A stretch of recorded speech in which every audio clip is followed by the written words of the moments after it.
क्या देश में आपातकाल जैसे हालात हैं? क्या छात्रों के हक की बात भी करना अब अपराध बन चुका है? जी हाँ, दिल्ली का जंतर मंतर इस वक्त एक जंग का मैदान बन चुका है। इतिहास में यह पहली बार हुआ है कि विपक्ष के दो सबसे बड़े चेहरे, कांग्रेस पार्टी के लेजेंडरी लीडर राहुल गांधी और एसपी के सबसे बड़े लीडर अखिलेश यादव को हिरासत में ले लिया गया है।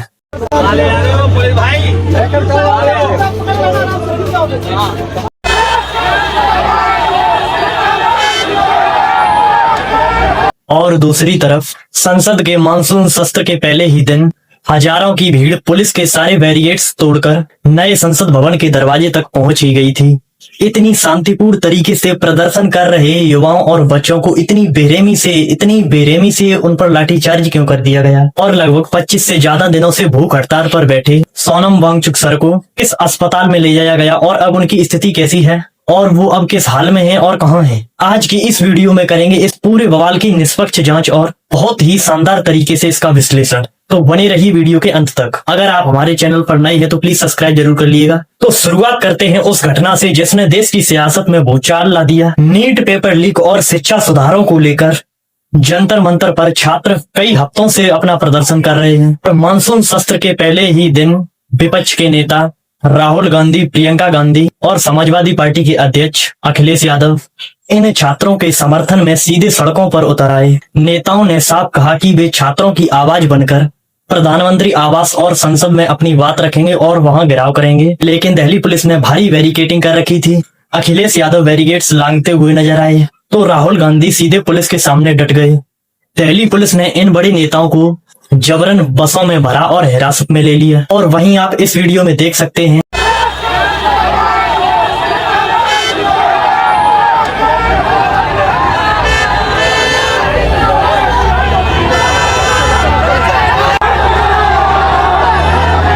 कि यहाँ पर उपस्थित समाजवादी पार्टी के कार्यकर्ताओं ने पूरी बस को ही घेर लिया, पूरी बस को ही हिरासत में ले लिया। हिरासत से छूटने के बाद राहुल गांधी ने इसे गैर भारतीय कार्यवाही बताया और सीधे पीएम के इस्तीफे की मांग कर दी। अब सवाल यह है कि क्या प्रदर्शनकारी वहां संसद तक पहुंच गए थे? इसका जवाब है नहीं, लेकिन वे संसद के बहुत करीब तक पहुंच गए थे।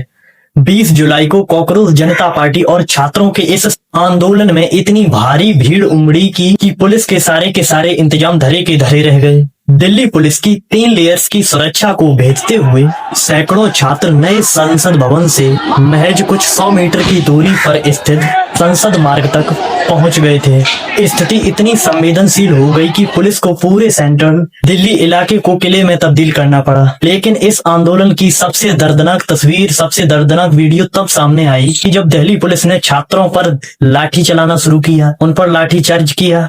वो आप इन वीडियो में सुन और देख सकते हैं।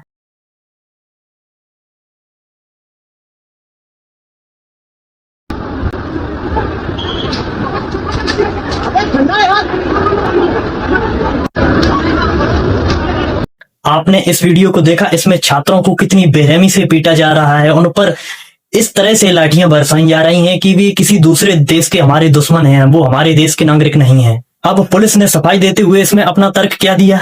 उन्होंने कहा कि छात्रों ने प्रतिबंधित क्षेत्रों में घुसने की कोशिश की, बैरिकेड्स तोड़े और पुलिस पर पथराव किया। इसमें बहुत से पुलिसकर्मी घायल हो गए, ये तो पुलिस का कहना था। और दूसरी तरफ हमारे छात्रों और नौजवानों का कहना है कि वे शांतिपूर्ण तरीके से अपना प्रदर्शन कर रहे थे, लेकिन पुलिस ने उन्हें प्रदर्शन करने के लिए रोका और भीड़ को तितर बितर करने के लिए आंसू गैस का प्रयोग किया। बेरहमी से पुलिस ने बच्चों पर लाठीचार्ज किया और कई छात्र इससे गंभीर रूप से घायल हो गए। और इतना ही नहीं, दिल्ली के करीब 150 इलाकों पर मोबाइल इंटरनेट तक को बंद करवा दिया गया था। और आपने इस वीडियो में अभी देखा, ये है हमारा लोकतांत्रिक भारत, ये है हमारे दिल्ली की पुलिस। इस बेरहम तरीके से इन बच्चों पर लाठीचार्ज किया गया, किसी के सर फोड़ दिया, किसी के मतलब बेरहमी से मारा गया वहां पर। इस पूरे घटनाक्रम के बाद एक और सवाल है हमारे मन में कि जब दिल्ली पुलिस ने सोनम वांगचुक सर को हिरासत में लिया और किसी अस्पताल में ले गए, वो कहां पर है, किस अस्पताल में है? सोनम वांगचुक सर 28 जून से इस दिल्ली के जंतर मंतर पर भूख हड़ताल पर बैठे थे।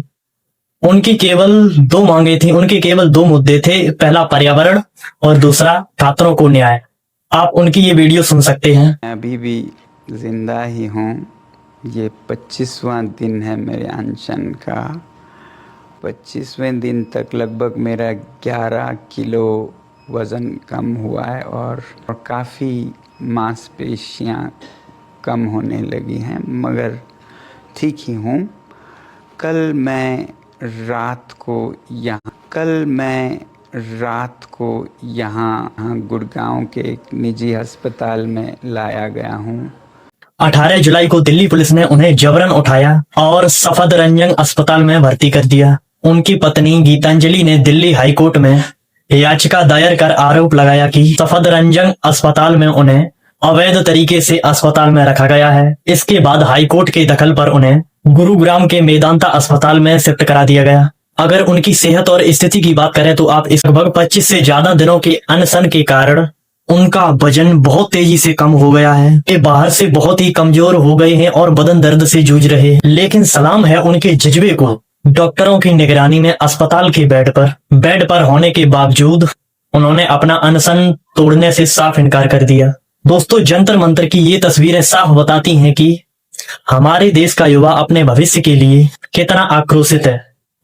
एक तरफ उनका भविष्य दांव पर है और सोनम वांगचुक सर जैसे अपनी जान की बाजी लगा रहे हैं। आपको क्या लगता है कि छात्रों पर, निहत्थे युवाओं पर है लाठीचार्ज? हमारी नजर में तो उन्होंने बिल्कुल भी अच्छा नहीं किया। फिर कुछ दिन बाद सरकार को ताकि आगे झुकना ही पड़ा। वो कहावत है ना कि झुकती है दुनिया, सिर्फ झुकाने वाला चाहिए। देश भर के युवाओं के जबरदस्त आक्रोश के कारण आखिरकार सरकार को झुकना ही पड़ा। चौतरफा दबाव और जंतर मंतर पर मचे भारी बवाल के बाद शिक्षा मंत्री धर्मेंद्र प्रधान ने आखिरकार अपने पद से इस्तीफा दे ही दिया है। उन्होंने पीएम मोदी को अपना इस्तीफा सौंपते हुए इसकी नैतिक जिम्मेदारी ली है। तो इस आंदोलन में सोनम वांगचुक सर की मांगों को पूरा कर दिया गया। इस आंदोलन की बहुत बड़ी जीत हुई और 26 दिन से अस्पताल में बेड पर जूझ रहे सोनम वांगचुक सर ने अपनी भूख हड़ताल को भी खत्म कर दिया। सरकार की तरफ से केंद्रीय मंत्री जेपी नड्डा और जितेंद्र सिंह खुद उनसे मिलने मेदांता अस्पताल में पहुंचे थे। सरकार ने उन्हें लिखित आश्वासन दिया है कि प्रदर्शनकारी छात्रों और बच्चों पर दर्ज किए गए पुलिस केस और पेपर लीक को रोकने के लिए संसद में बड़े कदम उठाए जाएंगे। इस लिखित वादे के बाद और धर्मेंद्र प्रधान के इस्तीफा देने के बाद सोनम वांगचुक सर ने अपना अनशन तोड़ दिया। देश के इतिहास में युवाओं के इस कॉकरोच आंदोलन ने यह साबित कर दिया कि जब देश का छात्र सड़कों पर उतरता है तो बड़े से बड़े सिंहासन को भी झुकना पड़ता है।